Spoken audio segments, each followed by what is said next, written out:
Halo teman-temanku yang terkasih dalam nama Yesus Kristus. Bagaimana dengan harinya?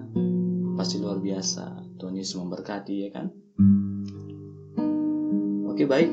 Sebelum kita merenungkan firman Tuhan, mari kita angkat lagu pujian. Tuhan, ku mau menyenangkan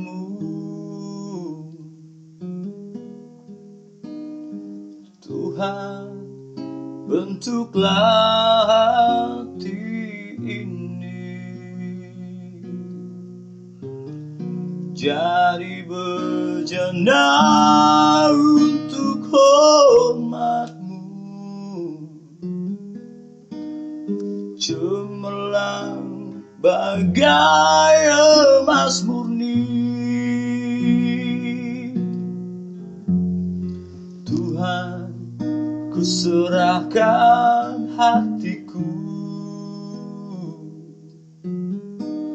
semua ku berikan padamu. Tulus dan indah, tulus selalu, agar aku menyenangkan-Mu, menyenangkan-Mu, senangkan-Mu. Hanya itu kerinduanku, menyenangkan-Mu, senangkan hatimu. Hanya itu kerinduanku, hanya itu kerinduanku.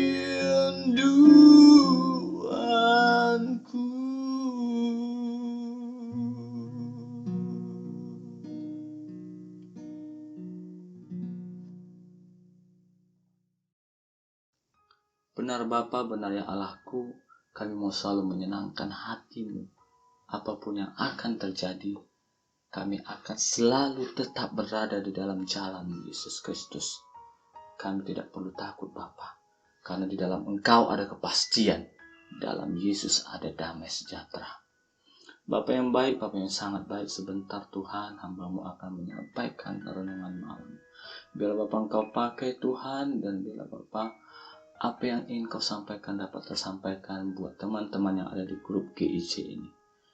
Semua bagi kemuliaan nama Yesus Kristus, kami berdoa. Haleluya. Sama-sama kita katakan amin. Teman-temanku yang terkasih, mari kita buka di dalam Lukas 7 ayat 20 dan juga 23. Lukas 7 ayat 20 dan 23. Saya tunggu teman-teman untuk membukanya. Lukas 7 ayat 20 dan 23. Oke, sudah dapat? Saya bacakan. Lukas 7 ayat 20.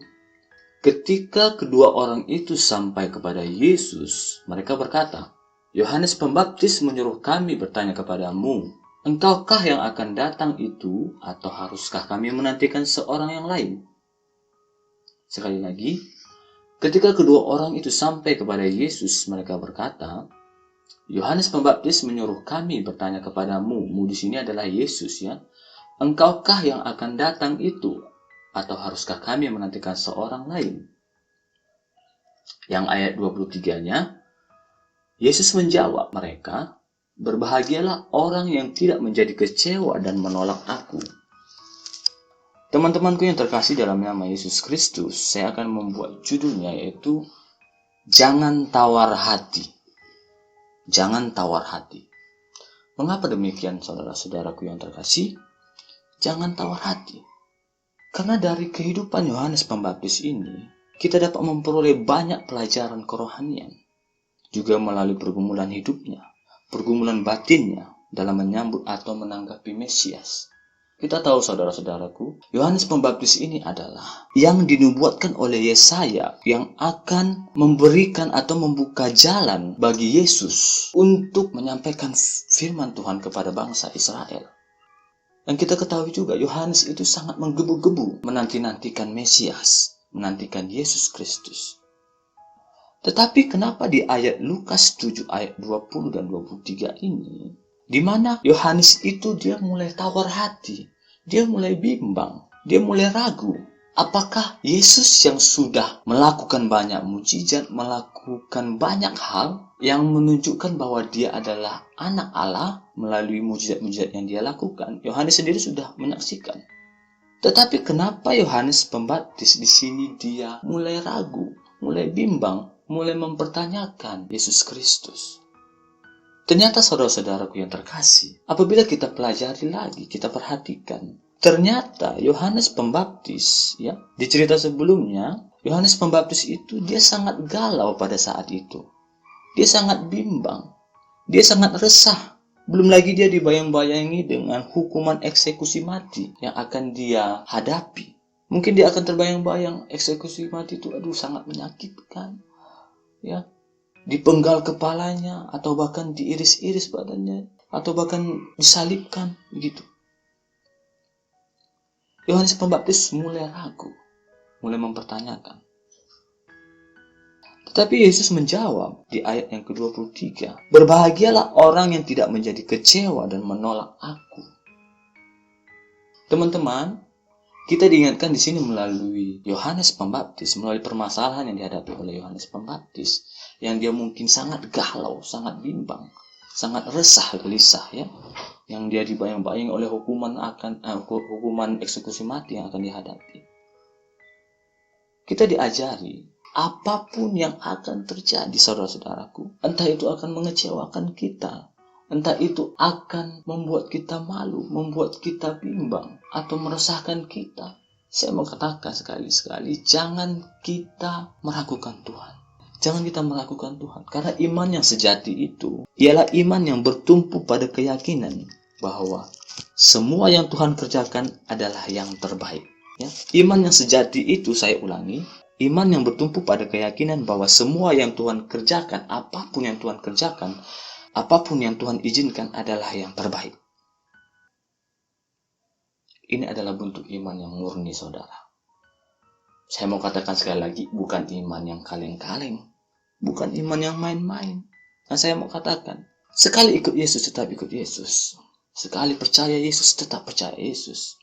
Jangan mundur, jangan menyerah, jangan tawar hati, jangan takut apabila ada orang menentang engkau. Jangan takut memperkatakan Yesus sebagai juru selamat. Jangan takut apapun resikonya. Tetap lakukan yang terbaik untuk kemuliaan nama Yesus Kristus. Ya, jangan bimbang. Sekali ikut Yesus, tetap ikut Yesus. Jangan ragu-ragu. Jangan membelok ke kiri ke kanan. Tetap fokus. Karena apa? Seperti firman Tuhan yang tadi pagi saya katakan. Karena kita ini adalah ahli waris kerajaan sorga. Kalau kita sudah dipilih Tuhan sebagai anak-anaknya, sebagai ahli warisnya, pasti kita akan mendapatkannya. Yakinlah. Kita percaya saja dan kita melakukan firman Tuhan. Kita mengerjakannya. Tentu kita tidak akan pernah dikecewakan.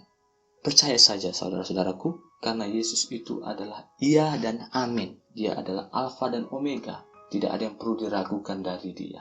Tidak ada yang perlu diragukan tentang Dia, karena Dia adalah Allah itu sendiri. Amin untuk kebenaran firman Tuhan pada malam hari ini. Saya mau juga katakan, tetap pegang teguh keimanan kita di dalam Yesus Kristus.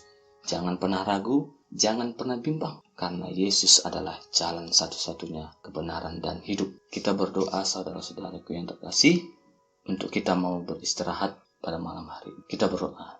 Terima kasih Yesus, terima kasih Bapa buat kasih karunia-Mu, buat firman-Mu yang begitu luar biasa Tuhan, yang mengingatkan kami Bapa, untuk kami jangan bimbang, untuk kami jangan ragu Tuhan mengiringi Engkau. Untuk kami jangan ragu Tuhan, percaya kepadamu Yesus Kristus. Terima kasih.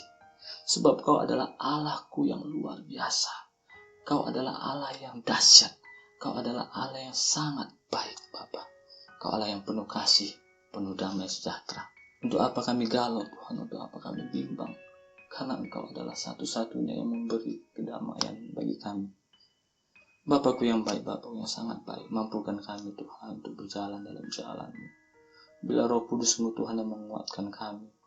Ampunkan kami, Bapa, saat kami mulai lemah, Tuhan. Ingatkan kami, Bapa, melalui Roh Kudus-Mu. Ingatkan kami, Allahku, Yesusku. Terima kasih, Bapa, buat kasih-Mu yang begitu ajaib. Kami tidak dapat membalas kasih-Mu, Bapa, yang luar biasa. Kau begitu luar biasa, Yesusku. Terima kasih. Bapa yang baik, apabila ada teman-teman kami yang mulai lemah imannya, Bapa, biar Bapa Engkau Allahku yang menguatkan dia, menegur dia, Bapa, dengan kasih-Mu, Yesusku. Terima kasih, Bapa, terima kasih. Bapa, kami juga serahkan, Tuhan, sepanjang istirahat kami. Engkau sertai kami, Tuhan, sepanjang istirahat kami. Tubuh, jiwa, dan roh kami serahkan kepada-Mu sepenuhnya. Engkau jauhkan, Tuhan, dari roh-roh jahat, maksud jahat, iri dengki orang mengganggu istirahat kami.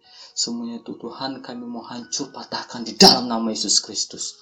Dalam Kau, Tuhan, yang membangunkan kami, Tuhan, pada pagi hari dengan kesehatan baru, stamina baru daripada-Mu. Sehingga, Tuhan, kami dapat memuliakan nama-Mu, Tuhan, sepanjang hidup kami. Bapakku yang baik, Bapakku yang sangat baik. Biar Bapa Engkau berkati juga keluarga kami, Bapa, yang baik, yang jauh maupun yang dekat. Kau Allah yang memberkati. Baik buat keluarga kami yang belum mengenal Engkau, Tuhan, bila dengan cara-Mu saja, Bapa, untuk dapat memperkenalkan kasih-Mu, Bapa, bagi mereka. Terima kasih, Bapa, terima kasih, Yesusku. Hamba penuh kekurangan, biar Bapa Engkau Allahku yang sempurna, yang menyempurnakannya. Terima kasih, Bapa, terima kasih, Tuhan Yesus. Kami berdoa dan mengucap syukur. Haleluya, sama-sama kita katakan amin. Terima kasih saudara-saudariku yang terkasih yang ada di grup GIC ini sudah mau mendengarkan renungan malam yang dibawakan oleh saya dan juga dimampukan oleh Roh Kudus. Sampai bertemu dengan renungan-renungan di waktu yang lain. Terima kasih buat kesempatannya buat Bro Rian yang sudah mempercayakan pada saya untuk menyampaikan renungan di pagi dan juga di malam hari. Tuhan Yesus memberkati. Shalom buat kita semua.